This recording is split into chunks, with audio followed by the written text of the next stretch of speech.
இந்துக்கள் மீது எந்த ஸ்டாலின் அரசாங்கத்துக்கு என்ன வன்மத்தை நீங்க 10,000 பாத்தீங்க? கோயில் அறநிலையத்துறையில காணாம போயிருக்குது. ம். எத்தனை எத்தனை இடத்துல கோவில் இடிக்கிறாங்க. ஏன் வீட்டுக்குள்ள வச்சிருந்த பிள்ளையார இப்ப போலீஸ் வந்து இடிச்சு போட்டு தூக்கிட்டு போன வீடியோ நீங்க பார்க்கலையா?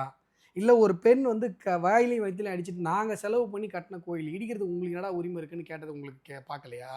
எத்தனை கோவில்கள் தமிழகத்துல இடிக்கப்பட்டுட்டு இருக்கு. இங்க இல்ல நம்ம திருவண்ணாமலையில ஒரு லோக்கல் பக்தர்களால இன்றைக்கு அந்த கோயில போய் பார்க்க முடியல. நீ காசு புடுங்குறதுக்காக பல்லாயிரக்கணக்கான வருடங்கள் பழமையான அந்த தூண்ல ட்ரில்லு போட்டு அந்த கோயில உடைக்கிறது உங்க கண்ணுக்கு தெரியலையா? அம்மணி அம்மன் தெரியும்ல. திருவண்ணாமலையில ஒரு கோபுரத்த கட்டுறதுக்காக தன்னுடைய வாழ்க்கையவே தியாகம் பண்ணாங்க அவங்க. அந்த இடத்துல ஒரு ஒரு மண்டபம் கட்டி, அங்க வர்றவங்களுக்கு எல்லாருக்கும் விபூதி குடுப்பாங்க. அந்த விபூதி வாங்கிட்டு போனா அவங்களுடைய வியாதிலாம் தீந்துரும். வருவாங்க. "அம்மா உங்க விபூதி வாங்கிட்டு போனோம்மா, வியாதிலாம் தீந்துருச்சும்மா. எப்பா ஒரு 10 கல் எடுத்து வச்சுட்டு போ. இல்ல உன்னால முடிஞ்சதுன்னா அந்த கோபுரத்துக்கு ஏதாவது குடுத்துட்டு போ." இப்படி ஒரு தனி மனிஷி, ராஜா கிடையாது. வல்லால மகாராஜா ஒரு கோபுரத்த கட்டினாரு. ஒரு கோபுரத்த அம்மணி அம்மன் கட்டினாங்க. ஆனா இப்படியெல்லாம் நாங்க கஷ்டப்பட்டு கட்டின கோபுரத்தையும், கோவிலையும் இடிச்சு நாசம் பண்றீங்க. ம். எங்களால அந்த ஊர் மக்கள் எங்களால உள்ள போய் சாமிய பார்க்க முடியல. இவ்வளவு நடந்துகிட்டு இருக்குது.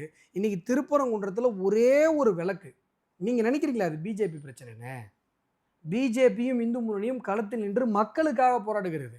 இது திருப்பரங்குன்றம் மக்கள் பிரச்சனை. உங்கள அவங்க ரசிக்கவே இல்ல சார். நீங்க அரசியல் பண்றீங்கல்ல. அதாவது அங்க இருக்க கடைகளை எல்லாம் மெட்ராஸ்ல மூடுங்கள். டி நகர்ல ஏசி ரூம்ல கட்டியா உட்கார்ந்தா அப்படிதான் தெரியும். 52 கிராம சபையில தீர்மானம் போட்டிருக்கு. தெரியுமா மாதேஷ்க்கு? தெரியுமா? சார் திருப்பரங்குன்றை தெரியுமா நான் தெரியாதா? சொல்றேன் சார் அந்த தெரியுமா தெரியாதா? நான் சொல்றதுக்கு 52 கிராம சபையில திருப்பரங்குன்றத்துல விளக்கேத்தியே தீரணும்னு சொல்லி கிராம சபையில தீர்மானம் போட்டிருக்காங்க. 52 கிராமத்துல. இங்க உட்கார்ந்துட்டு ஊரு மக்கள் சொல்ல யார் சொல்ல? திருப்பரங்குன்றம் மக்கள் அங்கு திருப்பரங்குன்றம் மக்கள் சார், தான் இங்க நீங்க- களத்துல நின்னு நீங்க போராடுறாங்க. அன்றைய நாள் தீபம் ஏற்ற உரிமையை நிறைவேற்ற மாட்டேன்றாங்க. நீங்க கடைகள் எல்லாம் மூடுங்கன்னு சொல்லும்போது ஒருத்தர் கூட கடையை மூடல. அது தெரியுமா? யாருமே கடையை மூட முடியாதுன்ட்டாங்க. எல்லா கடையும் மூடப்பட்டிருந்தது. இல்ல, இல்ல. எல்லா கடையிலயும் விளக்கேத்தி முருகனுடைய கொடியை ஏத்தி போராட்டம் பண்ணாங்க. ம். உண்ணாவிரதம் நடந்த அன்னைக்கு. மாதேஷ்க்கு தெரியுமா தெரியாதா?